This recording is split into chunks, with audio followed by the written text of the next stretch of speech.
Good day.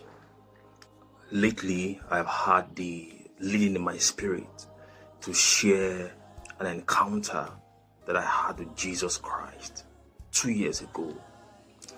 And I believe that the reason why I'm having that prompt in my spirit to share that encounter publicly and to get more people to hear it is because he wants more people to be blessed by it beyond those within my inner circle.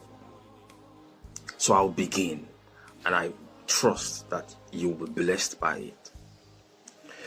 So on the 19th of January 2024, in the vision of the night, I had an encounter, a very deep and extraordinary encounter with Jesus Christ. There are many aspects to this encounter, but I will just limit it to the parts that I believe the Lord would have me share publicly. There are other aspects that I believe should remain private. And so I'll just go right into the moment where I found myself in that vision, in the dream of the night. I was seated in a room. The room looked normal. I was seated, and just by my side where I was seated was someone that looked, I won't say someone, a being that I later realized was an angel of the Lord, just by my side. And while I was just seated there, suddenly Jesus walked into the room. He walked in normal, just not looking glorious, just normal, casual. But it was Jesus Christ that walked into the room. And as he walked in, he sat beside me. And as he sat beside me, we began to have some conversations, and those conversations are quite personal and private. And after we had those conversations, he got up and was just about leaving. And something inside of me just maybe I wanted him to stay more. But in that moment, I just found myself telling him, as he was just about to just walk away, probably I needed more from him. So I just found myself telling him how the world continues to sin, how the world continues to dwell in iniquity, despite all the things that he has done on the cross, despite all the pain that he went through, the world continues to sin. And I then went on to say that even in our iniquity, even as we continue to sin against him, and even as we continue to take for granted the things that he has done for humanity, that he still loves us. I said that to him. I said, despite all that, you still love us. You still show us love. You still have your arms wide open to receive us. As I said that, he didn't say anything. As all he did at that moment, and let me not forget a part. As I said that, those things, the angel was right beside me in that same room, began to echo everything that I was saying. Began to just repeat the things that I was saying, like in agreement.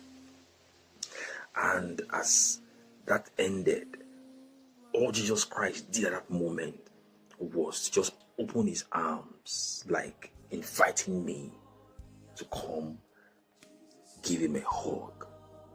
And I jumped right at it. And I found myself in his warm embrace. And that is where things changed. as I was in that embrace, suddenly I realized that the room that I was in began to transform. It wasn't looking normal anymore. It began to look like a much more glorious place, much more beautiful. And while I was still in that embrace, I noticed that the height of Jesus increased in that moment, because when I hugged him, we were almost the same height, so to say. But the moment, but later, I realized that he had increased in the height. While I was still in that embrace, I noticed that my head was just at his stomach area, more or less. And while I was still trying to understand what was going on, the garment that he wore when he walked into the room changed. The garment looked so beautiful, so glorious. It began to change while I was in that embrace, and while I was just still trying to understand what was going on, the next thing he said to me was, "Look at me." He said, "Look at me." And as I then pulled out a bit from the embrace and tried to look at him, I could not look at him. I could not look at Jesus Christ. Because in that moment, the glory of Jesus, the glory, the very essence of Jesus, it changed. His face was now glowing. His face was now bright. His face was so extraordinarily beautiful. I could not even really see his face anymore, as I was just trying to gaze and trying to really see his face. I just could not. I couldn't. All I just saw was light, bright light around him. And that is where the inspiration for the song, "The Glory of Jesus," came from.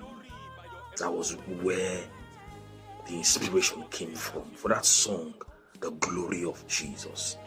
And so in that moment, as I tried to look at him, and the next thing he did was beyond supernatural and divine